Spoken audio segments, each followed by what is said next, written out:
অনেক ধন্যবাদ। আমি আরেকটা প্রোগ্রামে ছিলাম বলে আলোচনা আসতে দেরি হলো। সবার কথা শুনতে পারলে ভালো লাগতো, বাট যতটুকু শুনেছি মনে হচ্ছে খুবই প্রাণবন্ত আলোচনা হয়েছে। আসলে বিচার বিভাগের স্বাধীনতা এবং গুম প্রতিরোধ নিয়ে যে অধ্যাদেশগুলো বাতিল বা অনুমোদন না হওয়ার প্রক্রিয়া আছে, সেই জায়গায় তো আলোচনাটা অবশ্যই যে আলোচনা যেটাকে সুশাসনের পথে বাধা হবে কিনা, অবশ্যই বাধা হবে। এবং বিচার ব্যবস্থা স্বাধীন না হওয়ার ফলে কিন্তু বিগত বছরগুলোতে আমরা অনেক ভোগান্তির শিকার হয়েছি। রাজনৈতিক হস্তক্ষেপের কারণে বারবার বিচার ব্যবস্থাটা বিরোধী পক্ষ দমনের হাতিয়ার হিসেবে ব্যবহৃত হয়েছে। এবার যখন সুপ্রিম জুডিশিয়াল অ্যাপয়েন্টমেন্ট কাউন্সিল করার উদ্যোগটা নেওয়া হয়েছে, সেটা বিচার ব্যবস্থাকে স্বাধীনভাবে কাজ করার জন্য একটা উদ্যোগ, যাতে করে রাজনৈতিক হস্তক্ষেপ এর বাইরে থেকে বিচার ব্যবস্থা স্বাধীনভাবে কাজ করতে পারে।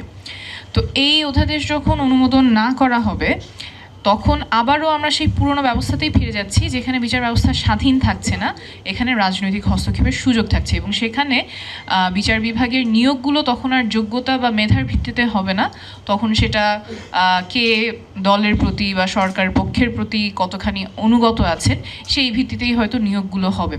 সরকার বলতে চাচ্ছেন যে এটা আরও শক্তিশালী আইন দ্বারা প্রতিস্থাপিত হবে। তো সেই শক্তিশালী আইন দ্বারা প্রতিস্থাপিত হওয়ার আগ পর্যন্ত তাহলে কি আমরা সেই পুরনো ব্যবস্থাতেই থাকবো, যেখানে বিচার ব্যবস্থা স্বাধীন থাকে না, বরঞ্চ রাজনৈতিক হস্তক্ষেপের প্রতি অনুকূল থাকে এবং রাজনৈতিক হস্তক্ষেপের মাধ্যমে একটা দমন-পীড়নের হাতিয়ার হয়ে ওঠে। একই কথা গুম প্রতিরোধ নিয়ে চলতে, সেখানেও সরকার বলতে চাচ্ছেন যে গুম প্রতিরোধ অধ্যাদেশে যেই ক্লজটা আছে যে আইন শৃঙ্খলা রক্ষাকারী বাহিনী তাদের বিরুদ্ধে যদি কোনো তদন্ত করতে হয় বা গ্রেপ্তার করতে হয়, তাহলে সরকারের পূর্বানুমতি লাগবে। গুমের সংজ্ঞাটা কি? গুমের সংজ্ঞা হচ্ছে যে একজনের লিবার্টি নিয়ে যাওয়া হয় এবং সেটা রাষ্ট্রের মাধ্যমেই হয়, রাষ্ট্রের পৃষ্ঠপোষকত্বেই হয়। অর্থাৎ রাষ্ট্র এখানে সরাসরি যুক্ত থাকে তার বাহিনীর মাধ্যমে, আইনশৃঙ্খলা বাহিনীর মাধ্যমে একজনকে গুম করার ক্ষেত্রে। তো যিনি গুমের শিকার হবেন, এই গুমের ঘটনা তদন্ত করার জন্য যদি সরকারেরই কাছ থেকে অনুমতি নিতে হয়, তাহলে কি আদৌ কখনো এটার বিচার হবে? একদম সোজা বাংলায় বলতে গেলে এটা এমন যে কেউ একজন চুরি করলো, চুরি করার পরে সেই চোরকে ধরতে গেলে পুলিশ প্রথমে চোরের সর্দারের কাছ থেকে অনুমতি নিতে হবে, তার আগ পর্যন্ত এটার তদন্ত করা যাবে না বা গ্রেপ্তার করা যাবে না। তাহলে তো সে কোনোদিন বিচার পাবে না। এবং এই যে এই মারপ্যাচের কারণে কিন্তু বিগত বছরগুলোতে গুমের শিকার যে পরিবারগুলো, তারা বিচার পাননি।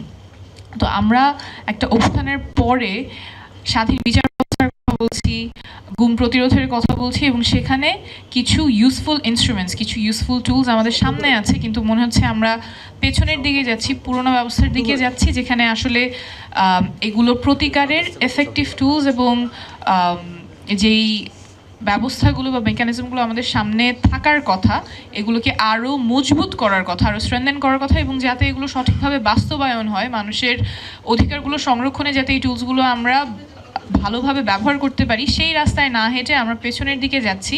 এবং পেছনের দিকে যে যাচ্ছি সেটা কি কারণে, সেই যুক্তিগুলো সঙ্গত না, কিভাবে এই ডেফিসিটসগুলো পূরণ করা হবে, কিভাবে অধিকারগুলো সমুন্নত রাখা হবে, গুমের বিপক্ষে মানুষ কি প্রতিকার পাবে, স্বাধীন বিচার ব্যবস্থা নিশ্চিত করতে কি পদক্ষেপ নেওয়া হবে, সেটা স্পষ্ট না। কিন্তু আমরা যে পেছনের দিকে যাচ্ছি সেটা স্পষ্ট, অল্টারনেটিভটা স্পষ্ট না। তো আমার মনে হয় এখানে এরকম আয়োজন খুবই গুরুত্বপূর্ণ, এবং আমরা যাতে পেছনে না হাঁটি, সামনের দিকে যেতে পারি, আমাদের অধিকারগুলো যাতে সমন্বিত থাকে, সেই জন্য যে টুলসগুলো প্রয়োজন সেগুলো যাতে প্রকৃতভাবে বাস্তবায়ন হয়, সেদিকে আমাদের মনোযোগী হতে হবে। অনেক ধন্যবাদ।